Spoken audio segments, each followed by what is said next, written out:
there are 3 boxes available to us. The ballot box, the soap box, and the cartridge box. Today we'll exercise the soap box. In Congress, July 4th, 1776, the unanimous declaration of the 13 United States of America. When in the course of human events it becomes necessary for one people to dissolve the political bands which have connected them with another, and to assume among the powers of the earth the separate and equal station to which the laws of nature and of nature's God entitle them, a decent respect to the opinions of mankind requires that they should declare the causes which impel them to the separation.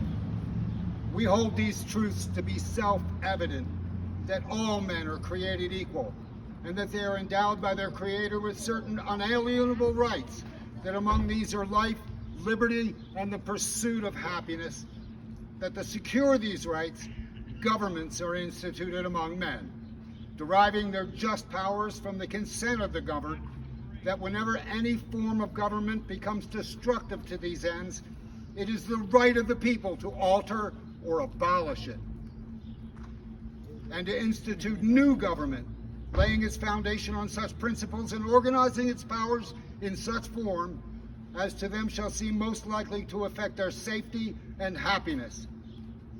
Prudence, indeed, will dictate that governments long established shall not be changed for light and transient causes.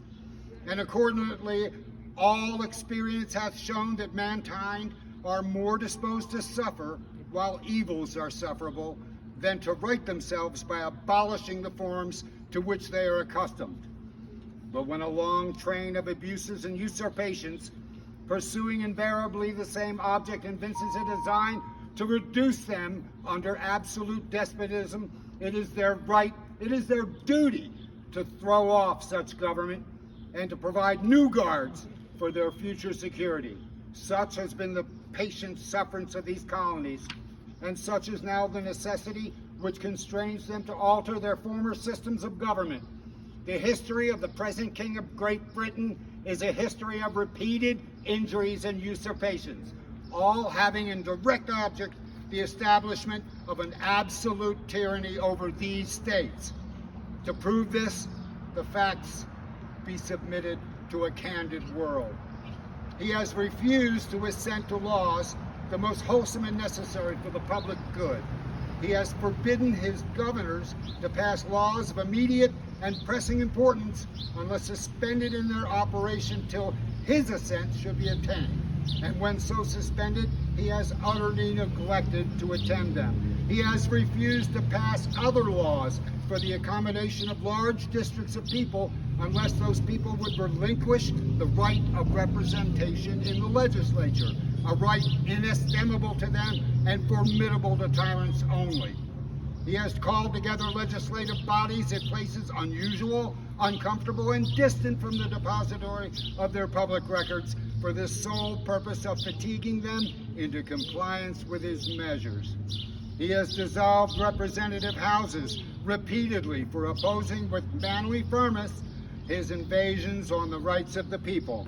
He has refused for a long time, after such disillusions, to cause others to be elected, whereby the legislative powers, incapable of annihilation, have returned to the people at large for their exercise. The state remaining in the meantime exposed to all dangers of invasion from without and convulsions within. He has endeavored to prevent the population of these states for the purposes of obstructing the laws of naturalization for foreigners, refusing to pass others to encourage their migrations hither, and raising the conditions of the new appropriations of lands. He has obstructed the administration of justice by refusing his assent to laws for establishing judiciary powers. He has made judges dependent on his will alone for the tenure of their offices and for the amount and payment of their salaries. He has erected a multitude of new offices and sent hither swarms of officers to harass our people and eat their subsistence. He has kept among us in times of peace standing armies without the consent of our legislature. He has effected to render the military independent of and superior to the civil power.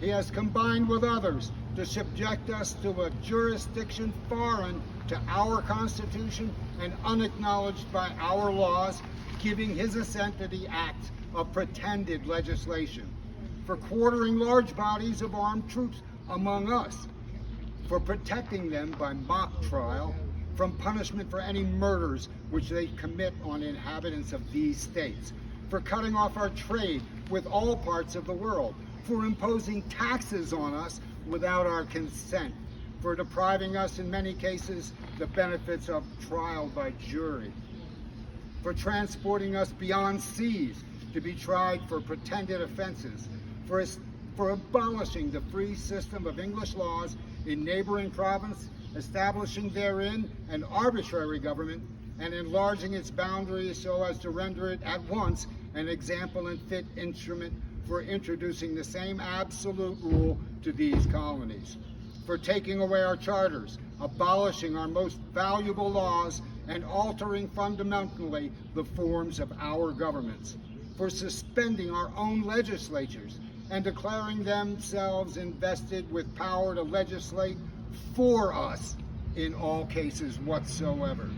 He has abdicated government here by declaring us out of his protection and waging war against us. He has plundered our seas, ravaged our coasts, burnt our towns, and destroyed the lives of our people. He is at this time transporting large armies of foreign mercenaries to complete the works of death, dissolution, and tyranny already begun, with the circumstances of cruelty and perfidy scarcely unparalleled in the most barbarous ages, and totally unworthy of the head of a civilized nation. He has constrained our fellow citizens taken captive on the high seas to bear arms against their country, to become the executioners of their friends and brethren, and to fall themselves by their hands. He has excited domestic insurrections among us, and he has endeavored to bring the inhabitants of our frontiers, the merciless Indian savages, whose known rule of warfare is an undistinguished destruction of all ages, sexes, and conditions. In every stage of these oppressions, we have petitioned for redress in the most humble terms. Our repeated petitions have been answered only by repeated injury. A prince whose character is thus marked by every act which may define a tyrant is unfit to be the ruler of free people. Nor have we been wanting in attentions for our British brethren. We have warned them from time to time of the attempts by their legislature to extend an unwarrantable jurisdiction over us. We have reminded them of the circumstances of our emigration and settlement here. We have appealed to their native justice and magnanimity and have conjured them by the ties of our common kindred to disavow these usurpations, which would inevitably interrupt our connections and correspondence. But they too have been deaf to the voice of justice and consanguinity. We must therefore acquiesce in the necessity which denounces our separation and hold them, as we hold the rest of mankind, enemies in war, in peace friends. We therefore, the representatives of the United States of America in General Congress assembled, appealing to the Supreme Judge of the world for the rectitude of our intentions due in the name and by authority of the good people of these colonies, solemnly publish and declare that these united colonies are, and of right ought to be, free and independent states, that they are absolved from all allegiance to the British Crown and all political connection between them and the great state of Great Britain ought to be totally dissolved, and that as free and independent states, they have full power to levy war, conclude peace, attract alliances, establish commerce, and to do all other acts and things which independent states may of right do. And for the support of this declaration, with a firm reliance in the protection of divine providence, we mutually pledge to each other our lives, our fortunes, and our sacred honor. Thank you. Hear, hear.